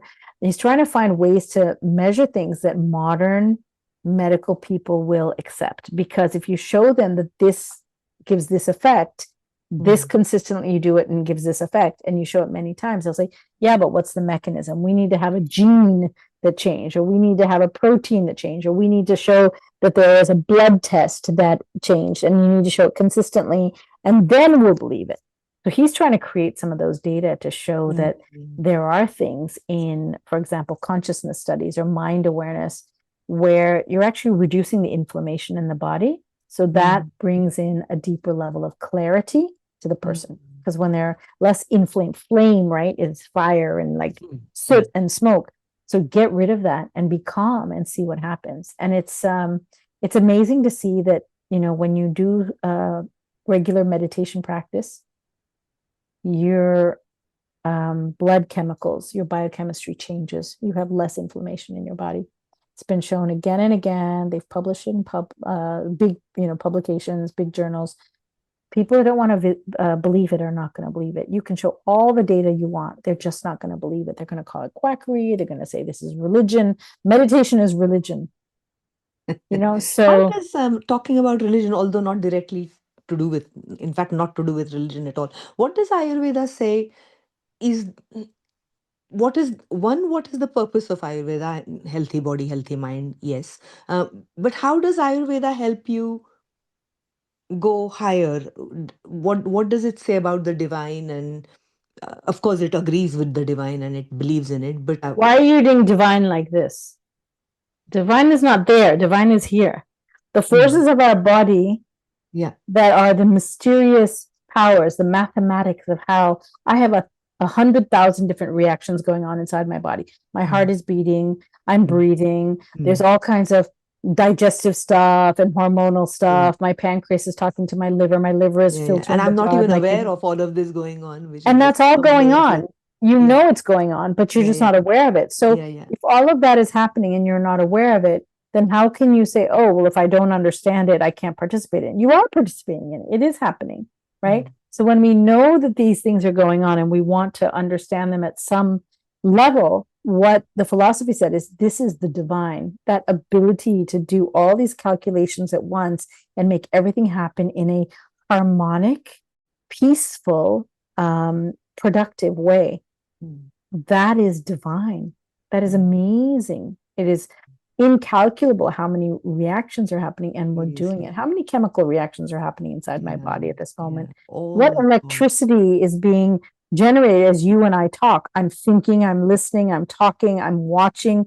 All of these electrical reactions are going on in one moment. And then we have technology to add to that. But even without technology, two people sitting there talking to each other, there's a certain something going on. That incalculable, amazing interaction is the divine. That's all that the quote unquote Hindu religion says. And the religion is really a philosophy that says we're aligned with nature. Nature has every being doing the same kind of interaction in their body, having harmony. And as you said, what's the purpose of it? Well, Ayurveda talks about hita, ahita, sukha, dukkha. So they say hita, which is wholesome life, ahita. You can have money, you can have health, but if you don't have a purpose, then your life is not wholesome. So what is your purpose? For some people, it's just to have children, have the joy and the challenge and the responsibility of growing their children, keeping a home for them, keeping that home for themselves and for a whole family unit, and then enjoying the company of some loved ones. And then it's over and they pass away. And you know what? That was the hita of their life. For other people, it's not about having children. It's about publishing a book or creating an invention or inspiring people with their sports ability or giving a bhashan, a lecture that is going to change people's way of thinking, or fighting the fight, creating freedom for the Black people of South Africa, like Nelson Mandela did. I mean, these kind of lives are lives of wholesomeness that are very different from each other. But that hita, that wholesomeness is what we want to do. And we want enough time on this planet to be able to do that. So if your life gets cut short and you can't do it, that is a life not well lived. But if you do your life, you do everything you need to, and then you say, you know what? I've lived a really full life. I'm done now. As soon as you're done, the mathematics of the universe is going to say, okay, done, cut the program, shut down. If you think you've done what you need in life and you're still alive, there's something else that you need to discover. That discovery of what you're supposed to do is called dharma. It's what you're supposed to do. It is the purpose that you're here. And sometimes it is as small as being a cog in a wheel that's rolling. But without your particular cog, that wheel won't have balance. It needs you. You're an inextricable, important part of this universe. Every single one of us. Someone might say, oh, I'm worthless. No one loves me. Well, but you're an important part of being on the planet. Find your purpose, and then you'll see what your purpose, what your absolutely necessary piece was. It might be to change someone else's life, So my mother is right there. And my mother brought up 4 girls and 5 siblings and a whole bunch of people in the community. And someone once said to her, well, you're just a housewife. And my mother was very quiet. And she said, I am the glue that helped my daughters sprout and become who they are. And later she confided to me that she knew that woman, who was this really person, was trying to insult her. She said, the reason I didn't get insulted is because I realized she was trying to say she's better than me because she has this purpose and I'm just here to be a mother to you guys. And I said, but the fact that I'm content with this and she's not content, just there's the game, right? It doesn't matter what you have or what your position is. It's whether or not you found the purpose that you need to play in this world. And my mother had found it. And when she left, her anniversary is actually coming up in a few days. When she left, she was completely at peace. And it was so inspiring to see how she had lived a life and was really grateful that she had been able to do the things that, she did. And that was it. That is what Ayurveda wants you to do. It wants you to do the thing you're supposed to do and be really content. When I was a doctor in modern medicine, I was doing things. There was status, there was prestige. People liked this. People thought that was impressive, or they were very encouraging about certain things. But I didn't feel fulfilled.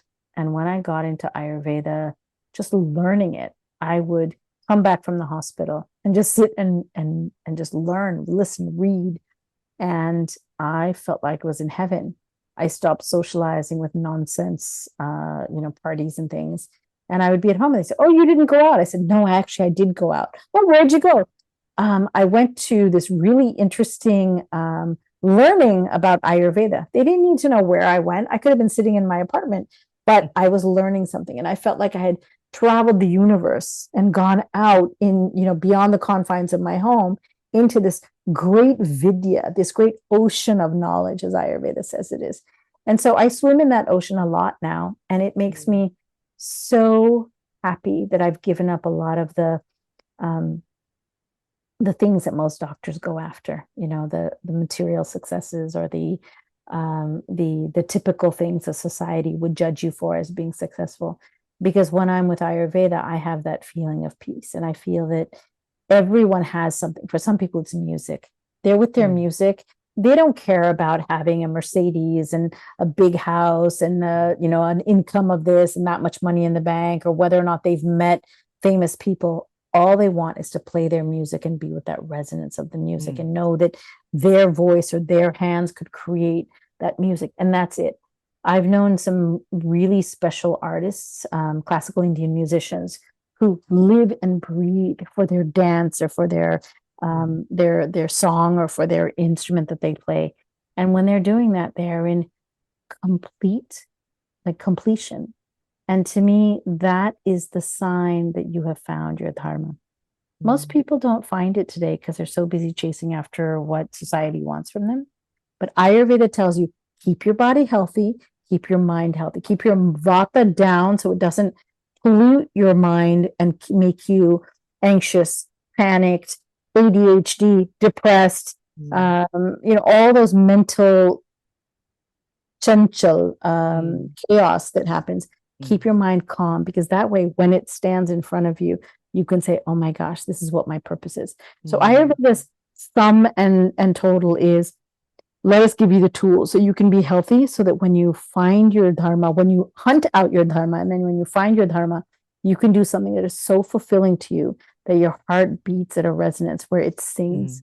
That might just be getting married to someone. Maybe that is your dharma for this lifetime. I found my partner, and being with her or him for the rest of my life is my dharma. And now I just have to do the other things to put food on the table and have a safe roof over my head, and that's it. Maybe that is your dharma. And there are many people that say, I don't need anything else. I just need enough to live a very simple life. I don't need a lot of clothes. I don't need a lot of jewels. I don't need a car. I don't need this. I just, I found something that makes me happy. That is longevity. That is a wonderful, happy, fulfilling life. Reducing vata reminds me of all the things you say about oils. And one of the things that I wanted to talk to you about was samskars and the rituals that we do at home as, as we grow up.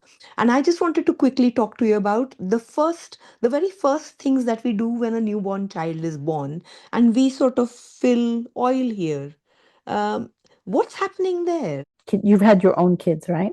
Yes. When you birthed, you went through a lot of pain. There was a tunnel that was your garbha that the child had to pass through. They came out. They were tired. They had been squeezed and pushed and clamped up, and you had been pushing out this baby. Both of you gained a lot of vata. Vata is from too much mobility, too much sudden shock, too much dryness, too much chafing, and you go through this shock, right? The baby comes out with the shock. It may look cute and cuddly and soft and all that to you, but it's gone through a vata. It was sitting nice and cuddly in a pool of water in your belly. Didn't have to do anything else. Didn't have to take effort to breathe. You were breathing for it. You were eating for it. Everything. Now it comes through this squeezed out tunnel, and suddenly it has to do all this. It's very vata. Birthing is. They say that we are born with jwara. There's a fever. There's an inflammation. We die with jwara. And when you give birth, you have a huge inflammation process that has vata in it. What is one of the prescriptions for reducing vata and alleviating? It is oil.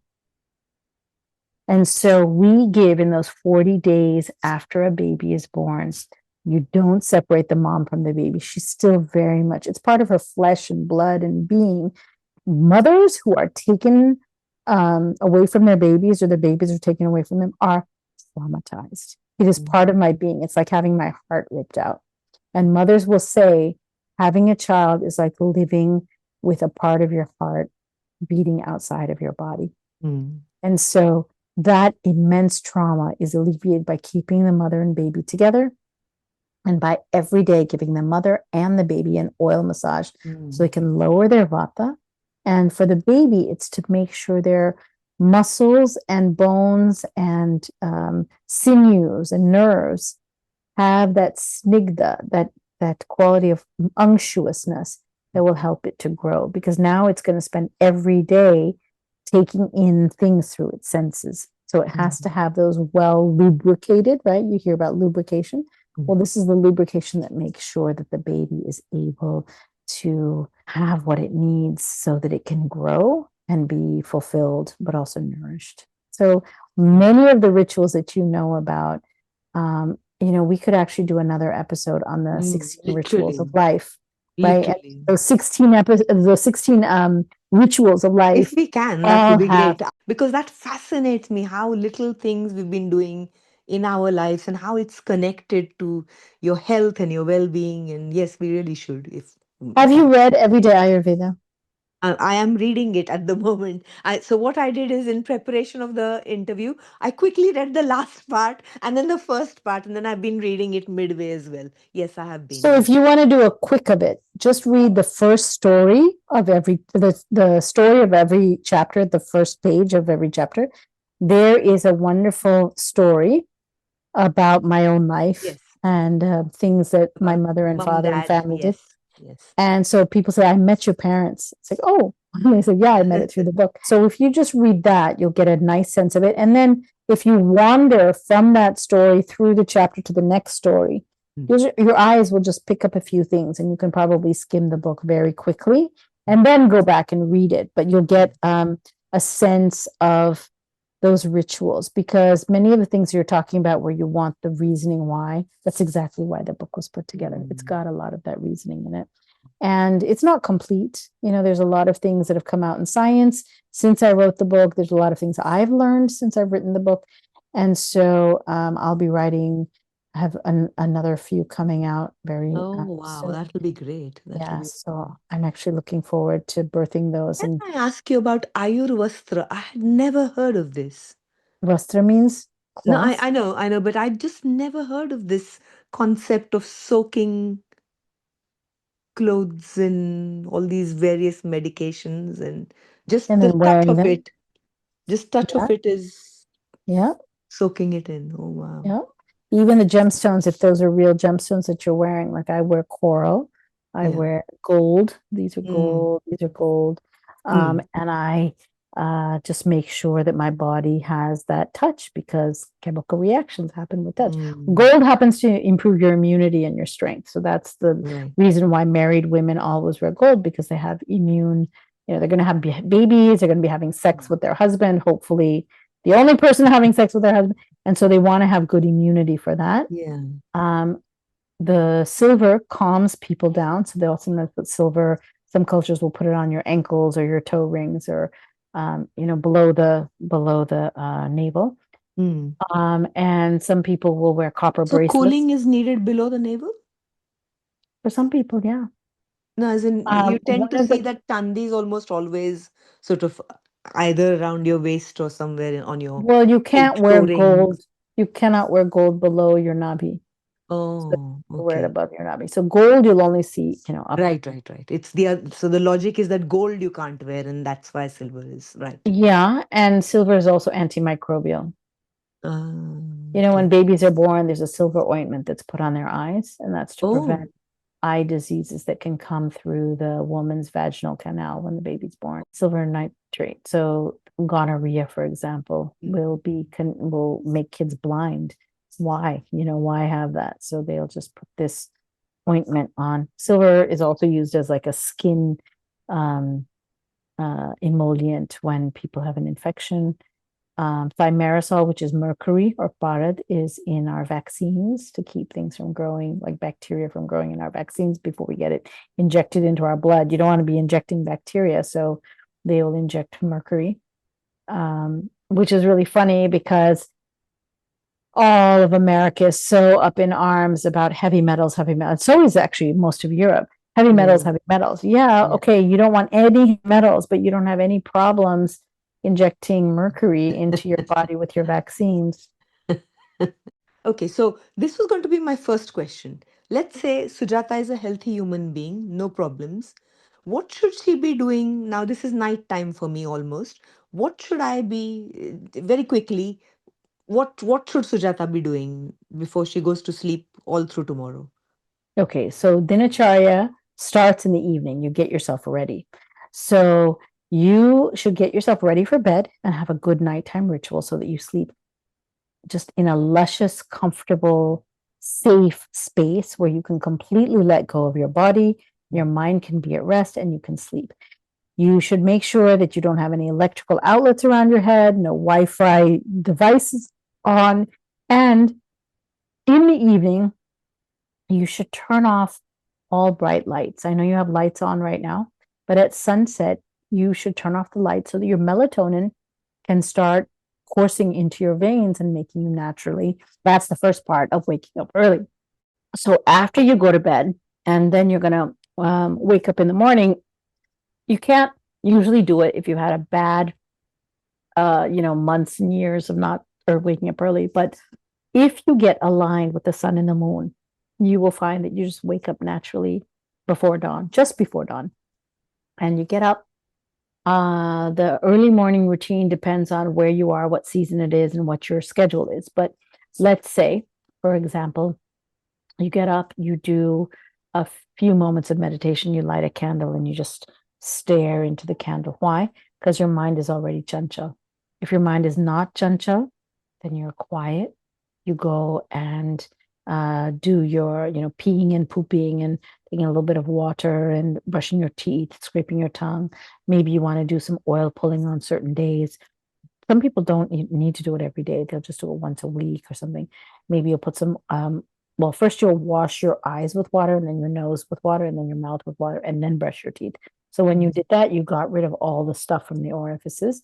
And then after you brushed your teeth and scraped your tongue, and then maybe did some oil pulling, you make sure that your face has been washed, wash your hands, and then you come out of the bathroom.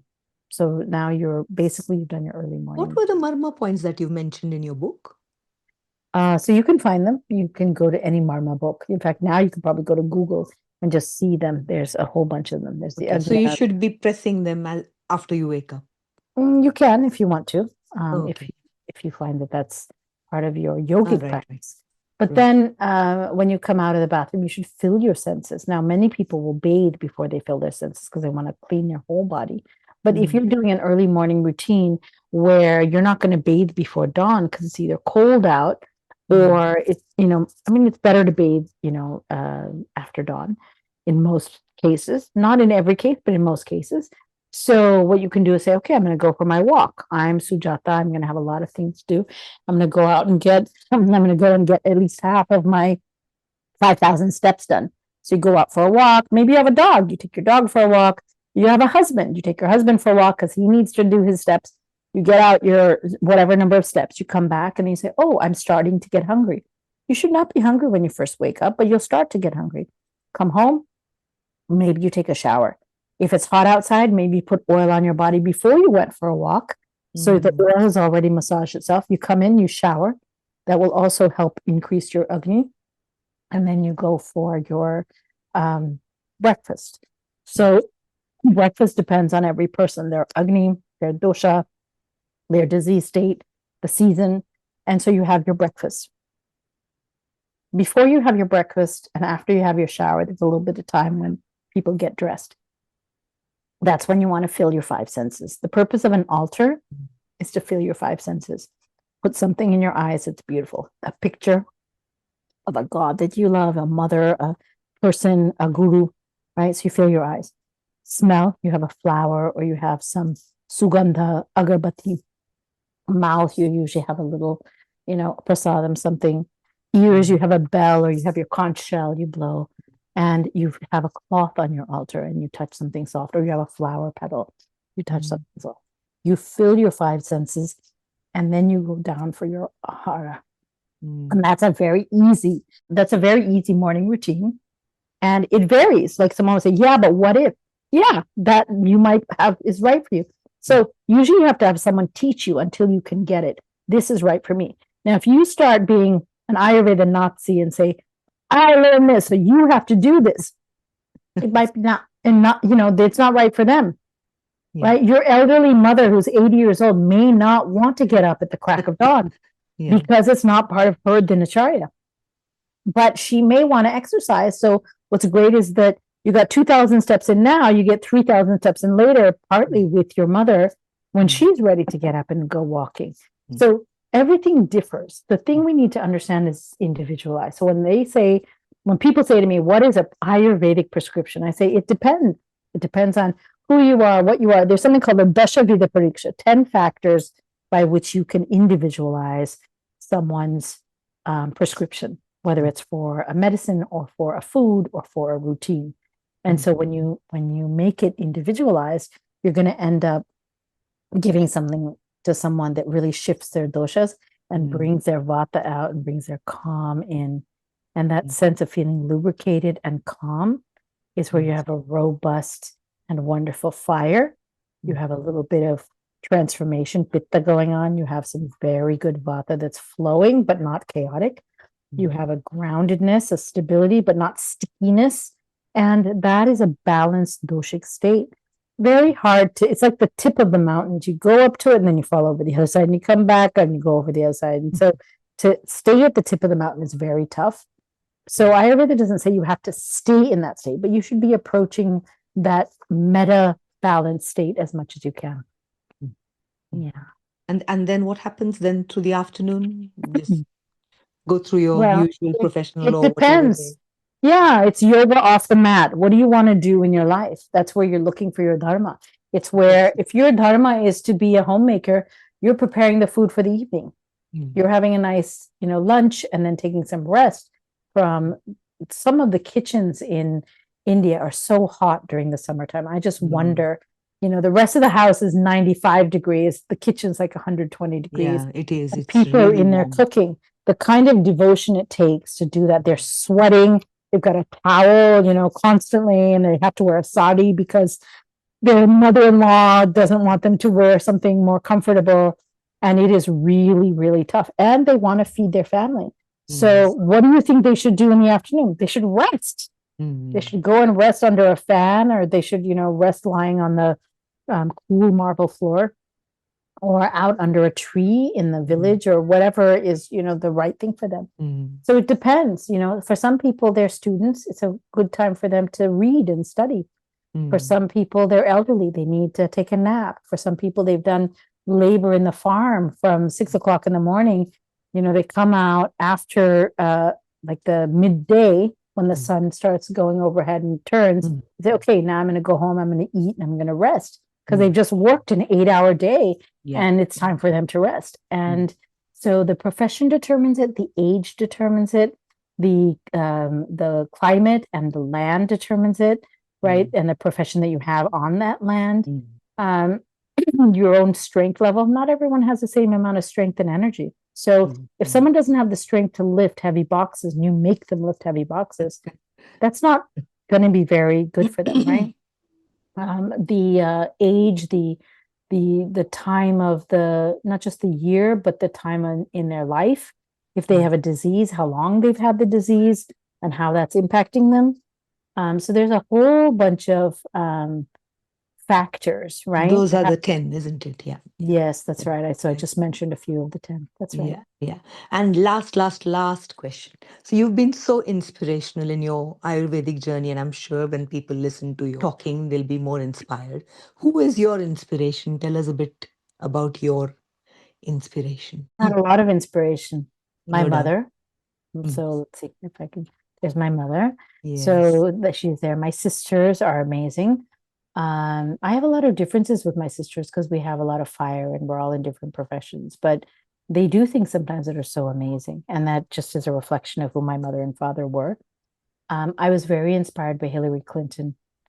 She was one of the icons in my world, for the time that I was in college and in school, because she was this woman who dared to do things that many didn't. I was inspired by some of my professors who broke this glass ceilings, who have done things that they're not supposed to do, but they still did them. I was inspired by Einstein's wife, who was actually the entire intellectual force behind what Einstein took credit for. It's pretty known that what he did in his college was basically the work of this woman, and she couldn't get published, so he'd be like, okay, well, I'll publish in my name so that at least it can get out there. And some of them, he made her a co-author, and then he got famous for it. But people say it's interesting that after he got the Nobel Prize, he never had any more really profound discoveries. Wow. And when Rabindranath Tagore had a talk with him, you can read that dialogue, Tagore just runs all over him, and Einstein doesn't have any intelligent responses. And many people say it's because he wasn't the real author. You could always tell when someone co-opts, Wow. plagiarizes. So Nelson Mandela is a real inspiration to me. There's something about his life that I have a lot of, have deep admiration. I remember when he died, in 2013, 14. I was, I remember exactly where I was sitting when he died, when I found out. So he was an inspiration because he fought for freedom. He fought for the fact that just because my skin is a certain color, why should we have apartheid? The whole world is supporting apartheid and investing in a culture that has apartheid. Why should that be okay? So these people are inspirations. But I did have several teachers dared, who dared to do what they're not supposed to do for the betterment of society. Marie Curie has always been an inspiration for me. She was a Polish woman who married a Frenchman. The Polish people just get so much just hassle, for being Polish. And she came over to France as a young, unparented, she and her sister, and was really smart and couldn't do the things that her brain wanted her to do and that other people were trying to do and couldn't do. And it just came easily to her.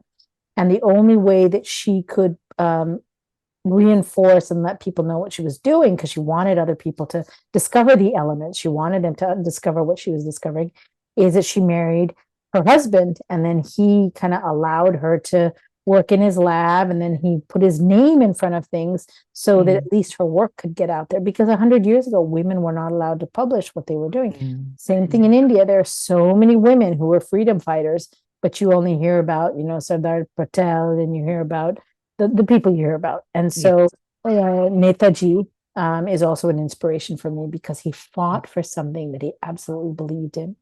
He fought against the odds. And in Ayurveda, I have many of these, what we call aptas. They are the wise men that are no longer in human What are form. they called? Aptas.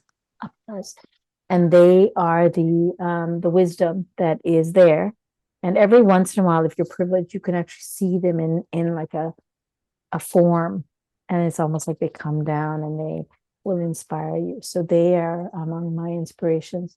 But then I also have a few colleagues who are amazing Ayurvedic doctors, and they inspire me, throughout India. My guru, of course, and Dr. Jayakrishnan, who was a teacher in the school that my guru had started. Dr. Nambi, who's a practicing Ayurvedic physician in Kerala. Dr. Paritosh, who's a practicing Ayurvedic physician in Gujarat. Dr. Nivadita in Bangalore. Dr. Jha, who's a living legend in ancient chemistry, which is Rasa Shastra. These people have been inspiring to me because they dared to push forward with vidya, true knowledge, not what the boss wants to hear and not what's easily publishable, but what the actual truth is. So they have been incredibly inspiring to me. And it's not just in India. Throughout my career, I've been very lucky that I've gotten into schools. We never get into schools on our own. There's so many factors that allow us, whether it's our parents, our sisters, our teachers, whoever helped us, and then just the odds and the whoever didn't select the school left a seat open for you to select it. So many factors, but being able to go to the amazing schools. I've gone to University of Pennsylvania, which to me is one of the best schools in the world for teaching the way that it does. I was able to go to medical school. I went to Harvard. I went to Columbia. I did my residency. All the doctors that helped me. So when you say inspiration, oh my gosh, I think inspiration is about you being connected with the deepest, deepest parts of you, and then seeing that reflected in the people around you. You are inspiring for starting this podcast and having people listen to you and sharing your wisdom and your knowledge, right? So we have inspiration all around us. But thank you for asking that question. Oh, most welcome. Do mention your guru's name again. I missed it. We actually don't mention our guru's name. Oh, I see. Okay. Okay. I can refer to it. I mean, I can say that he was the managing director of Ayurveda Pharmacy in Coimbatore, which most people can look up and figure out who he was. But we just don't name it. It's like the way you don't call out your mother's name. Yeah. It's like when the musicians say their guru's name and then touch their ear, isn't it? Well, I do that too. It's all of us who have gurus. If I ever, like a couple of times when I said guru, I kind of went like this, but I don't do it so people will So notice. why is that? That's just because it's like you've taken the name. You don't want the vata to get imbalanced, so you just go like this. Okay. Excellent. Excellent. No, thank you so much for your time. I'm definitely going to contact you again whenever. Whenever you have the time Good. is fine. Good. Lovely. Had a lovely chat, just like I Wonderful. wanted it. Yeah, okay. Thank you very Thank you very much. much. Thank you. Thank you for spending your time at Cafe Rainy Days today, where inspiration meets conversation. Hope you enjoyed today's conversation. See you soon.